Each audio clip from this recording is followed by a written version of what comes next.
Hey there guys, I'm making another video here. Today we're working on this Deere 8210 10 series tractor here with the Deere 8.1 in it. And the reason I'm working on this thing is that during harvest this year, pulling grain carts, we noticed that this tractor developed an exhaust manifold leak. And kind of from reading about this is a pretty common issue on the 8.1s of this vintage. And also seems like it maybe affects the 55 series tractors, you know, before this, maybe even up to the 20 series. So hopefully maybe this video can apply to multiple tractors here. And although I kind of read a few guys talking about this issue on some forums, I haven't seen any videos on it, so I thought I'd maybe make one quick on this. So on this tractor, like I mentioned at harvest this year, we could hear kind of an exhaust leak, and when the tractor was running, you couldn't really tell, I guess, which port it was coming from. What really kind of helped us find the problem is shutting the engine off, having someone sitting down here by the wheel looking at each port during startup. And then we could clearly see at startup, we could see a puff of smoke come out of this like black soot, and you can kind of see it kind of around the intake manifold there too, and around the port kind of where it was kind of shooting out. And we noticed that yeah, that was the spot where the gasket was blown out and the bolts were not very tight there. And kind of after looking into the issue a little bit, learned that there's a Deere DTAC solution out there to actually upgrade from the standard studs. So from the factory, the 8.1 would have come with just these standard length studs here, kind of 12.9 ferry head bolts, kind of like what you'd see on a driveline. But there's an upgrade at some point, or a DTAC solution to call for these longer studs with this spacer. That's a separate piece. I've got a new one right here. So the new one, they're two separate pieces. This is what they look like, just to get more bolt stretch on that bolt to prevent the loosening. So I will say that on this tractor, for some reason, it had 3 of the DTAC solution, the improvement, and 5 of the old ones. And these old ones, some of them were just barely hand tight. They were not, all of them were not tight, but all of these 3 that had the spacer, they were just rock solid. So I have confidence that this solution works. This was the old gasket kind of from the port that was that front forwardmost port there that was blown out. You can even kind of see the soot there where it was leaking past. For those of you who don't know what I'm talking about on the DTAC solution, the new part number for this longer bolt for this guy here is right here. So you guys can read that, R523525. And then the spacer, like I mentioned, is a separate part here. This spacer is R73783. And on the 8.1s at least, you need 8 of each, 8 bolts and 8 spacers. So I've already kind of done these rear 4. You can kind of see down there. This manifold, I should mention, is a 2-piece manifold. So I've got the 4 that hold the rear half on. That rearmost cylinder or port is just 1 cylinder, and then these 2 bolts cover 2 cylinders. So each manifold half covers 3 exhaust manifold ports. It wasn't too bad to get to this point. You've got to, on the 8210 at least, you've got to take all the body or the side shields off, and then you've got to block the hood up. I don't have a bridge crane yet. I've got the rails for a bridge crane, but I don't have the crane in yet. Haven't been able to afford it.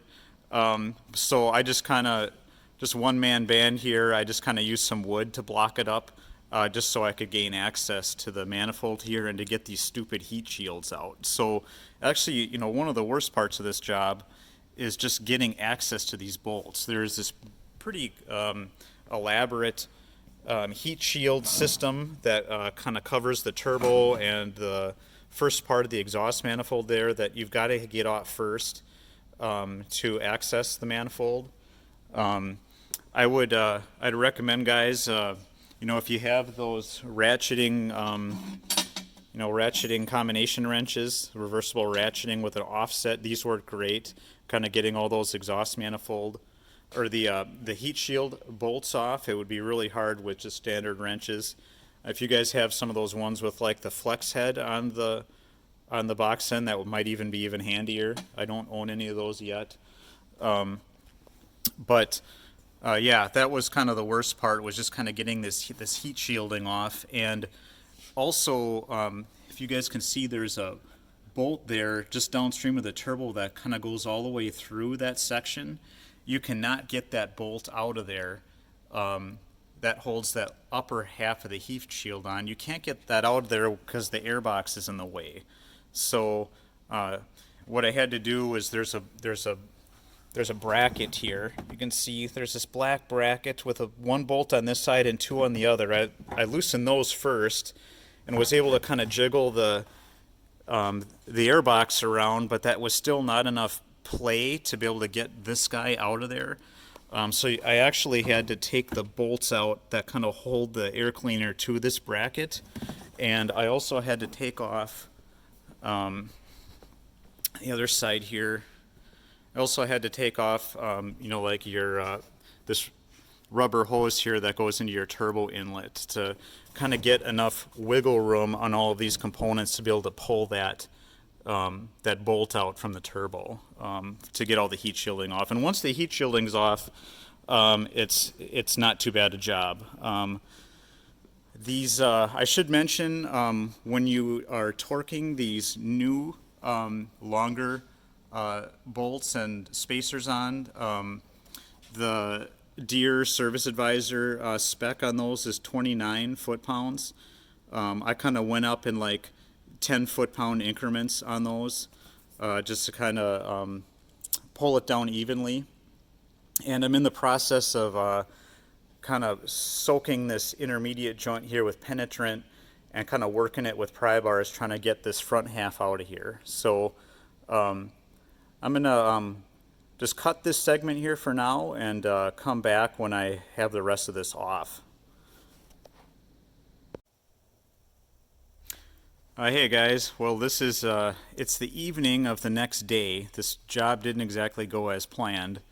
And as you can see, there is no exhaust manifold on the tractor at all anymore, and I'll explain my issues here. So I think where I left the first segment, guys, was I was trying to get that two-piece manifold apart at the split line there between these two center cylinders, and that was a bear.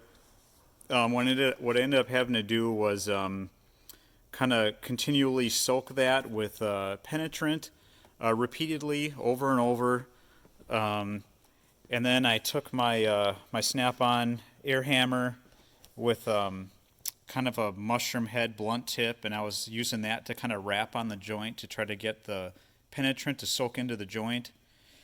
And kind of after between each kind of soaking and beating session with the air hammer, I was kind of taking these big pry bars here.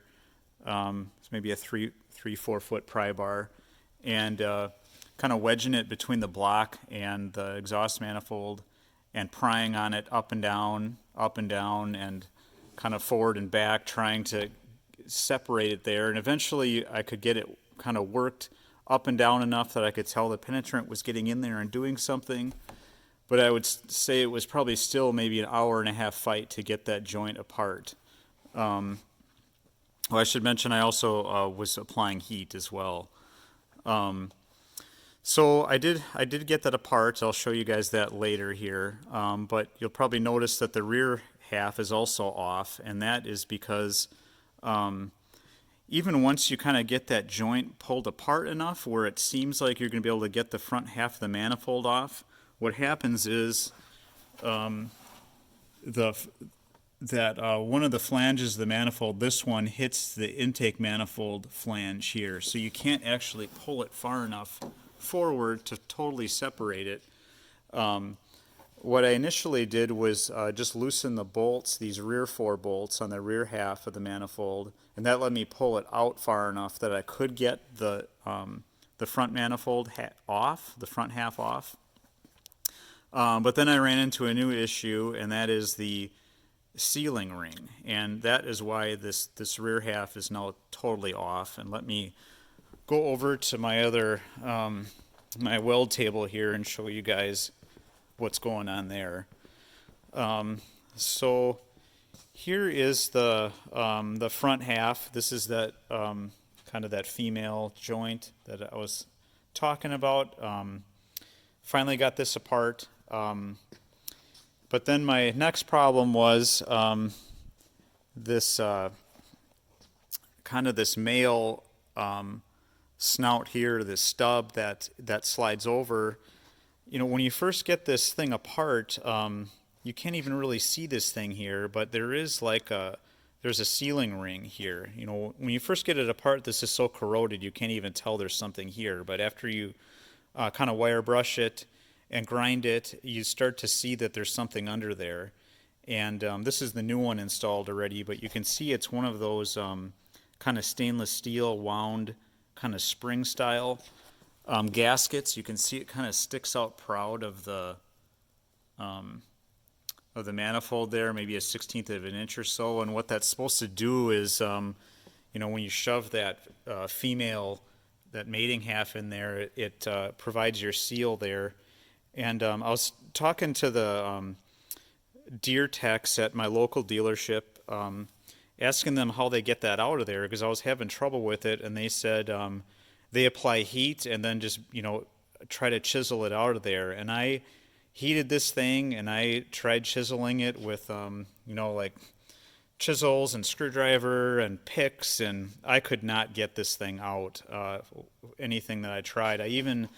I exposed the split line on the old one, and I even had it to the point where I had this one of the legs pried up, but then it broke off, and I couldn't make any more progress. I almost had to like uncover a new leg and try pulling up on it. It was just not coming out. Just 20 years of heat cycles and carbon. It was almost like it was a mating part of the cast iron here. So what I ended up having to do was I took my Dremel. Actually, I don't buy Dremel tools anymore because they're made in China and they're junk. I use this Proxon brand made in Germany. I still do use Dremel's abrasives, but what I used was this, although this is worn way down, this is like the reinforced Dremel disc. You know, it's maybe I don't know, 1/16 of an inch thick or so, maybe 1.25 inches in diameter. This is what I used to grind this thing out, and I would say I was grinding on this damn thing for maybe an hour and a half to get the old one out of there. So you kind of just get in that groove, you start grinding and working your way around. Eventually, as you're grinding, you'll get down to the point where you'll either start to see kind of the mating, like the parent cast iron, so that you know you're through the ring. You can kind of see a color change at the bottom of your cut, and you can also kind of hear a tone change on the Dremel when you're kind of through the stainless steel. And I just kept working my way around, and eventually it would get so thin at the bottom that I could kind of pick, you know, segments of it out piece by piece. But it was a long, crappy process. But I did finally get it out of there. Kind of wire brushed everything, ran the Dremel around in the clean groove, and then installed this this new ring in here. So yeah, this is ready to go back on. Maybe to go over some of my other tools I used here. Once I had these off of here, I kind of cleaned up these mating faces of the manifolds that mate with the head with just my my angle grinder, and I like to use these furred flap discs. I think this is a 60 grit one, but I just kind of clean the faces up with this. This is a variable speed angle grinder. It's really nice for kind of jobs like this.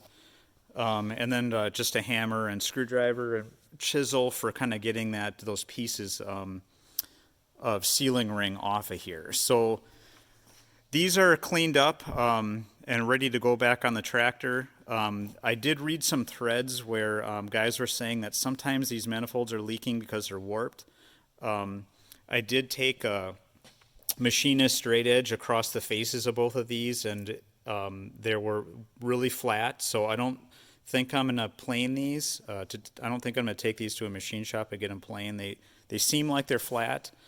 So that is the manifold part here. I wanted to go over some of the tools I used here, guys, just so if you tackle this job, you think you'll, just to prepare you for what you're going to need.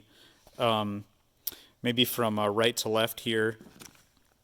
The new manifold gaskets, these are the part numbers.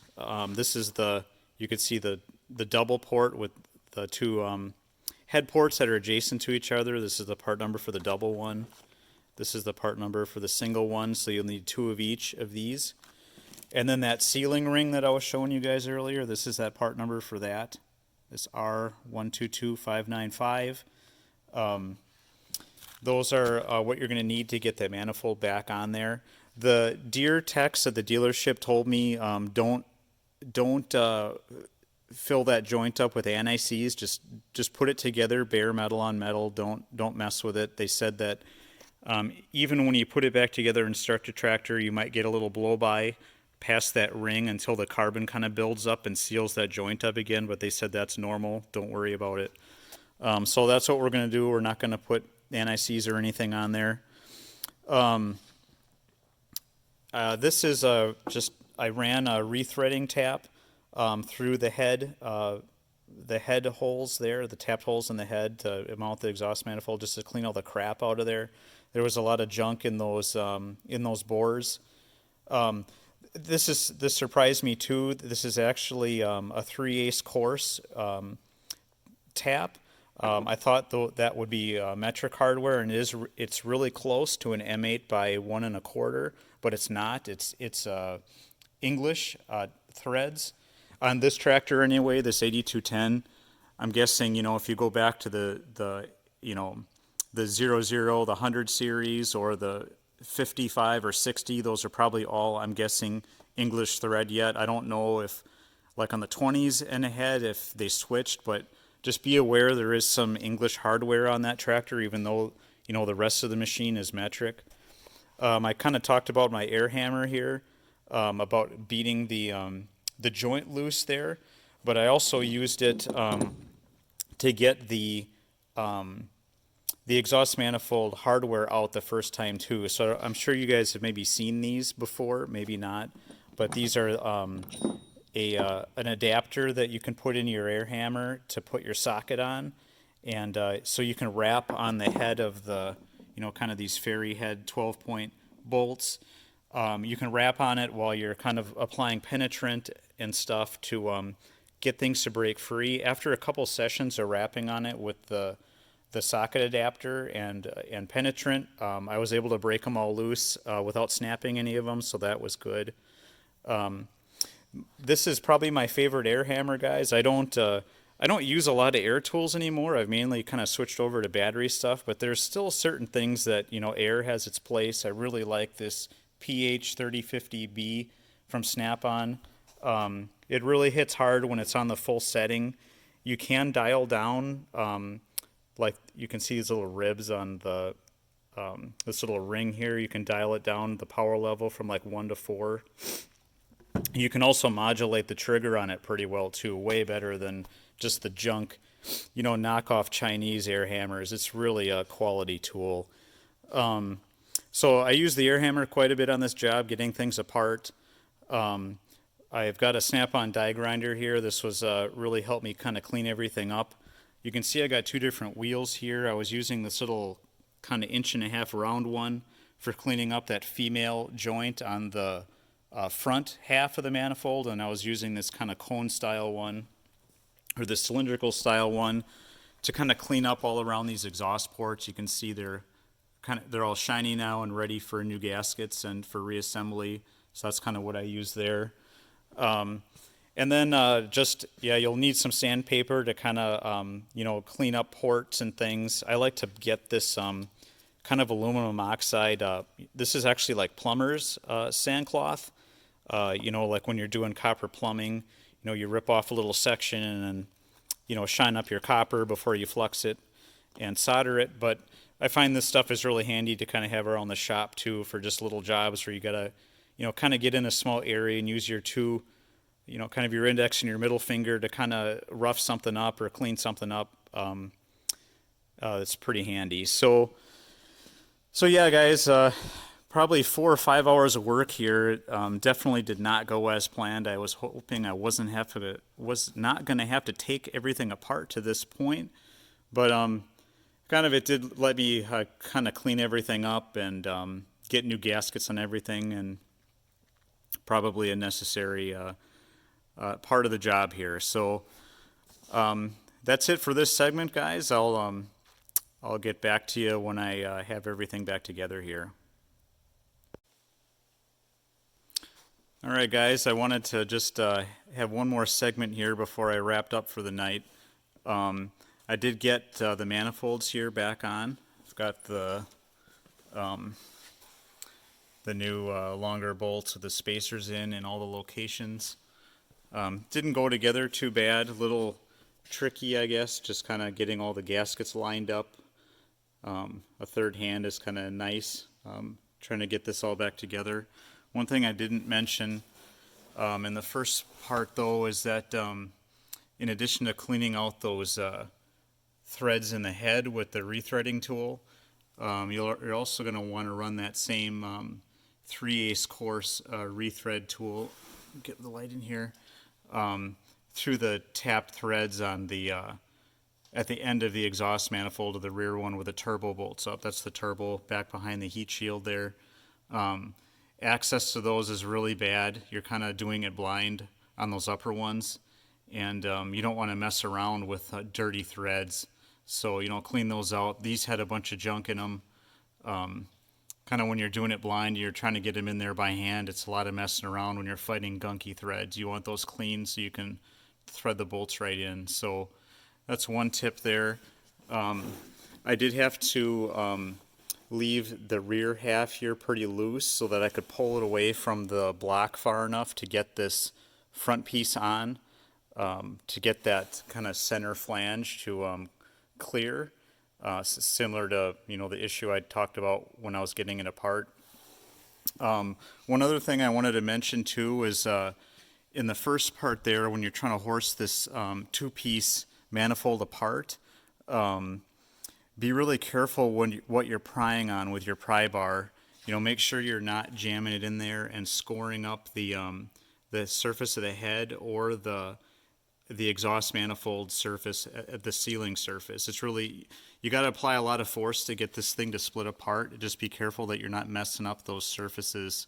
I kind of had a little piece of oak that I was sticking in there to kind of shield things a little bit, and tried to be really careful not to get the tip of my pry bar in there and damage any of those surfaces. Like I mentioned earlier too, the torque on those bolts are, I think it's 29 foot-pounds in the book.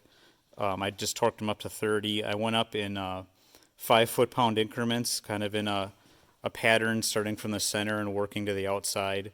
I used my Precision Instruments 3/8 torque wrench.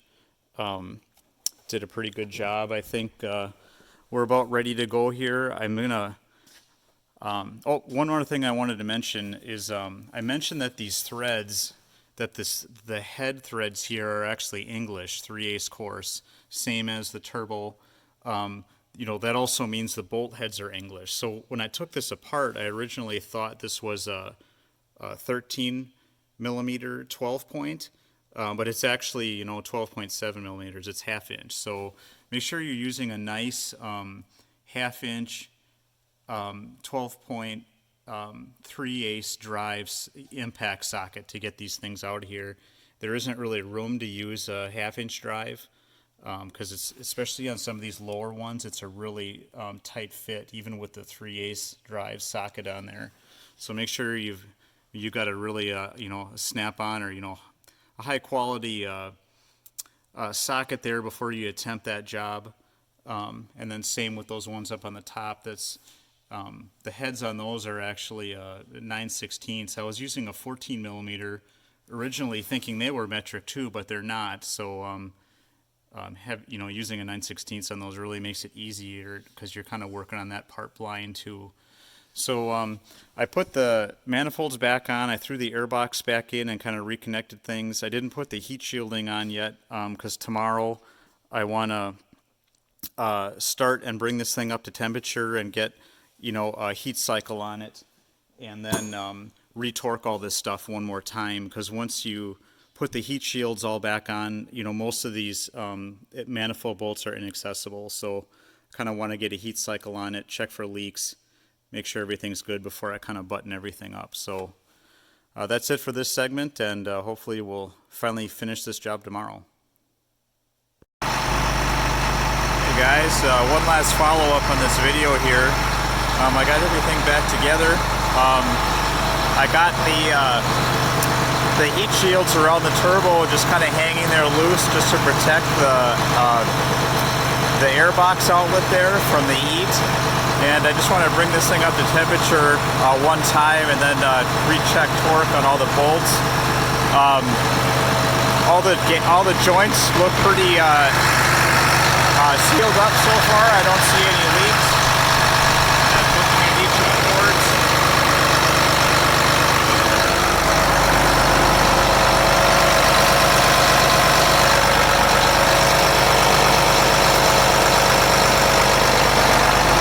You will notice a little bit of smoke kind of coming off that center joint and like the turbo from all your penetrant burning off, but other than that, it's after it's been idling here for a while, that cleared up as well. I'm gonna go in the cab here where it's warmer, a little quieter.